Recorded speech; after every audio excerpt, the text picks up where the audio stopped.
저는 미디어협회 회장을 맡고 있는 변희재라고 합니다. 그리고 한 2시간 지나고 마지막 시간인데, 저는 간략하게 향후 이 NLL 사건에 대해서 정치권에서 어떤 움직임을 보여주고 어떤 시기를 처리에 걸쳐서 해결될지 그걸 좀 예상하고 우리가 대응할 수 있는 방안들을 제시를 해보겠습니다. 지난 일요일에 문재인 의원이 제 입장에서는 전혀 예상치 않게 블로그에 글을 올렸습니다. 그래서 모든 대화록을 다 공개해서, 지금 공개된 것은 국정원이 보유하고 있는 대화록이고요. 그 원본 대통령 쪽지에 있는 그 원본을 공개해서 거기서 NLL 포기가 입증이 되면은 정계 은퇴하겠다. 이걸 블로그 글로 올렸습니다. 그러면서 NLL 포기의 기준을 제시했는데요. 그걸 두 가지로 제시했습니다. 하나는 NLL 이남에다가 공동어로 수역을 만든다거나 혹은 NLL 자체를 지키지 않겠다고 선언을 했으면은 그것은 포기다. 그래서 저는 처음에는 포기란 단어가 없으니까 포기한 게 아니라는 정도로 가지고 대충 선동하고 넘어갈 줄 알았는데, 정확하게 NLL 포기의 기준을 문재인 의원이 직접 이야기를 한 겁니다. 결론은 맞습니다. 포기가 맞습니다. 결론은. 왜냐하면 NLL 이남에다가 공동언어 수역 만들려고 했습니다. 그거는 본인의 입으로도 얘기했습니다. 문재인 본인의 입으로도 연평도 아랫바다를 내주고 우리 쪽에 볼 때는 전혀 불필요한 어장도 없는 백령도 저 북한의 위쪽 중국의 해적들이 왔다 갔다 해가지고 어느 누구도 대한민국 어선이 들어갈 엄두도 내지 않는 백령도 쓸데없는 바다를 우리가 가져오고 연평도 아랫바다를 다시 쓰겠다. 연평도는 대청도와 함께 한국 최대 어장입니다. 서해바다에. 그래서 실제로 북한이 요구했던 공동어로 수역 6개 모두 3개는 연평도 아랫바다로 되어 있고요. 3개는 대청도 아랫바다로 되어 있습니다. 우리 대한민국 서해 최대 어장 2개를 같이 쓰자는 게 북한의 요구고, 그에 대해서 연평도 아랫바다를 내주겠다는 게 문재인과 노무현의 입장이었습니다. 그럼 NLL 이남에다가 어장 만들기를 한 거 아닙니까? 그러니까 본인의 입으로 제시하면서 본인의 입으로 포기가 입증이 되어버립니다.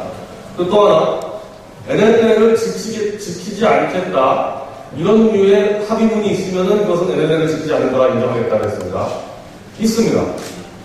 그러니까 정상회담 이후에 있었던 2007년 11월 29일부터 있었던 평양에서 남북 국방장관 회담에서, 그게 김장수 장관이 나서 했던 회담이죠.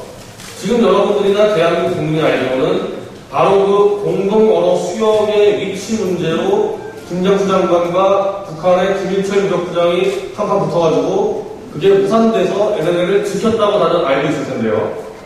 그건 맞습니다. 공동언어 수역을 결국에 합의가 안 됐지만 그것 빼고는 다 합의했습니다. 그것 빼고 장관이 다 사인했어요. 첫째, 평화수역과 한강 함개발. 마치 평화수역이라 그러면은 아무것도 안 하고 가만히 내버려둔다고 생각하겠지만은 전혀 그렇지 않습니다. 평화수역은 테마파크, 해상공원, 바다목장 개발, 대한민국 강화부터 인천, 김포의 일대에 많은 북한의 모든 배들이 들어와서 같이 공동 개발하겠다는 공동 어로수역보다 훨씬 더 큰 개념입니다. 그래서 남북 장관회담에서 그런 표현이 나옵니다. 공동 어로수역을 합의해서 평화수역으로까지 발전시키자. 즉 평화수역이 훨씬 더 큰 개념인데 우리 쪽에 있었던 그러면은 가장 중요한, 안보에 가장 중요한 인천, 강화, 김포 쪽 바다를 평화수역으로 지정해서 북한의 모든 개발선, 북한은 어선이고 군함이고 개발선이고 구분이 없습니다. 뭐가 군함이고 뭐가 개발선이고 뭐가 상선이고 구분이 안 되는 그 배를 다 들어오게 만들게끔 김장수 장관이 사인을 했습니다. 그래서. 근데 더 중요한 거는 NLL에 대해서 재논의를 한다는 그 조항에도 또 사인을 했습니다. 자, 남북기본합의서가 있습니다. 남북기본합의서가 91년도 12월에 합의가 되는데, 그 당시 대한민국에 있었던 미 군의 핵을 우리가 포기하면서 북한의 김일성 같은 경우는 인간 동북권이 다 무너질 판이었기 때문에 본인 스스로 체제에 큰 위협을 당하고 있어서 어떻게 해서라도 남북한에 뭔가 좀 평화를 정착하는 합의서가 필요 있었고, 그래서 만들어진 게 남북기본합의서입니다. 그렇기 때문에 우리 측이 이니셔티브를 주고 주도해서 합의문을 작성했기 때문에 최초로 북한이 NLL 존재를 인정합니다. NLL이 거기에 명시되어 있고 북한이 그걸 준수하겠다고 사인한 게 남북기본합의서입니다.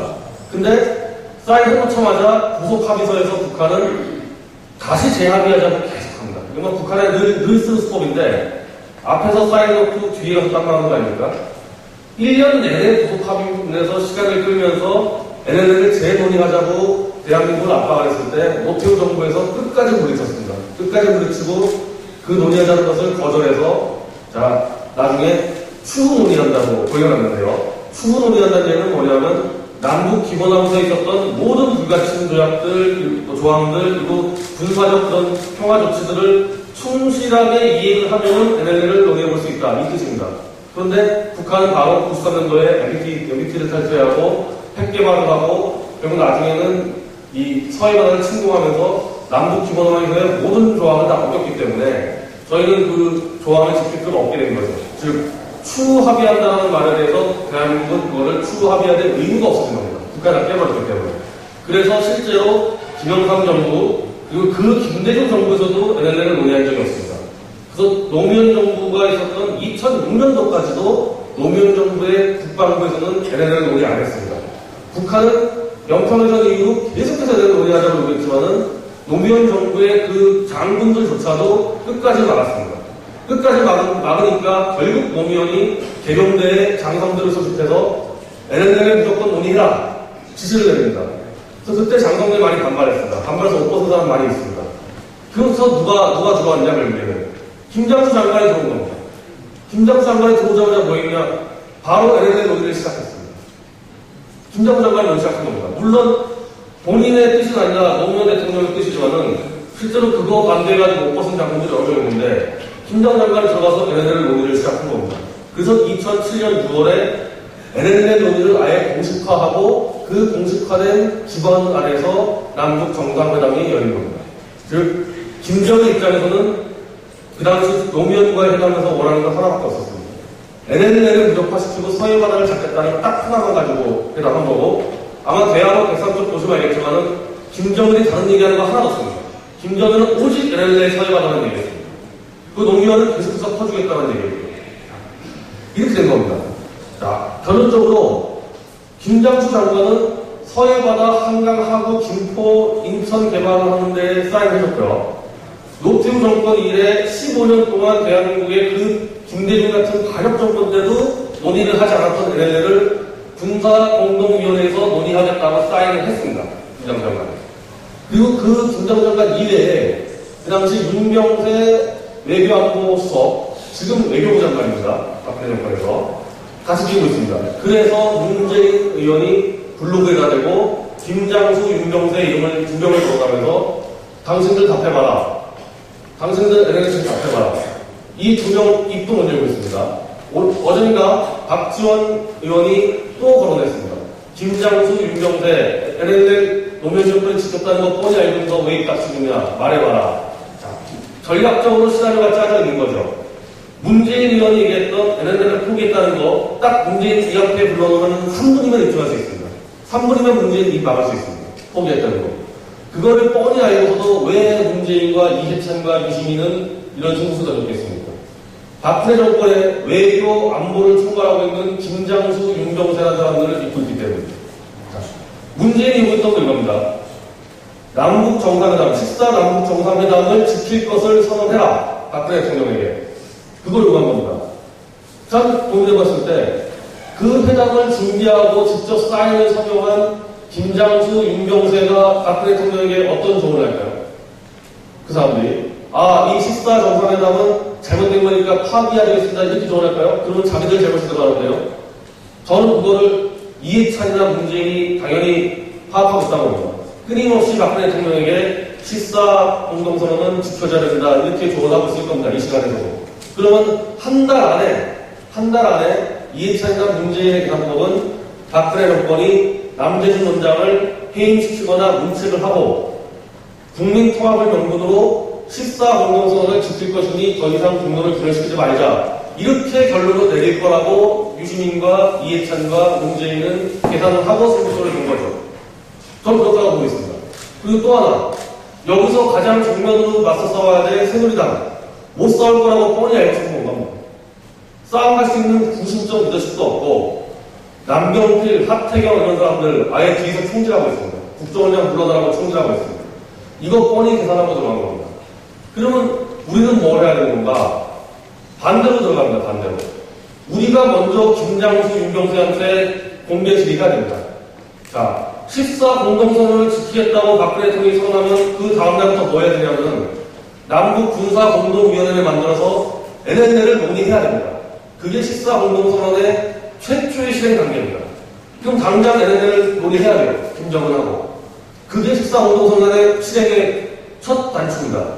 그렇게 하는 게 맞냐, 당신이 사인한 게 그게 맞냐고 우리가 신문 광고나 집회나 연설을 통해서 김장수 실장과 윤병세 장관에게 질문 던져야 됩니다. 그래서 김장수 실장 입장에서 14 공동선언 그래 내가 사인한 거 맞다. NLL 군사 공동위원회에서 논의하는 게 맞다는 답이 나오면은 우리는 당연히 김장수 실장의 해임을 요구해야 됩니다.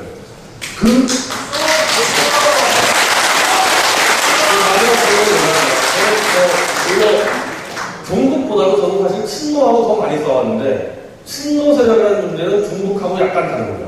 중국과 친노가 거의 공통이 있지만은 친노 세력이 훨씬 더 교활하고 잘되는 면이 있는데 친노 세력은 종북은 좀 이념이 있어요. 종북은 김일성을 추종한다는 이념이 있지만은 친노는 그런 이념도 없습니다. 오직 권력만을 위해서 묻혀진 집단인데 이 사람들은 진실과 원칙과 이념을 승부하는 게 아니라 상대의 약점만 보고 움직입니다. 지금 새누리당 엉망진창인 거 뻔히 알고 청와대 김장수와 윤병세가 있느라는 박근혜 대통령도 포위됐다는 거 뻔히 알고 승부 걸었습니다. 그 약점 보고 승부 본 거고 제가 볼 때 이해찬 그 머리 좋은 간교한 전략 기술자가 못 본 거는 지금 애국시민들 밑에서부터 우리 순서로 나가는 애국시민이 성장하고 있다는 걸 못 봤을 겁니다. 우리가 나가서 이해찬 패거리과 문재인 패거리가 나가서 맞서 싸우면서 그들이 약점을 잡고 있는 김장수, 윤병세를 우리가 먼저 질문하고 우리가 먼저 끌어내려야 됩니다.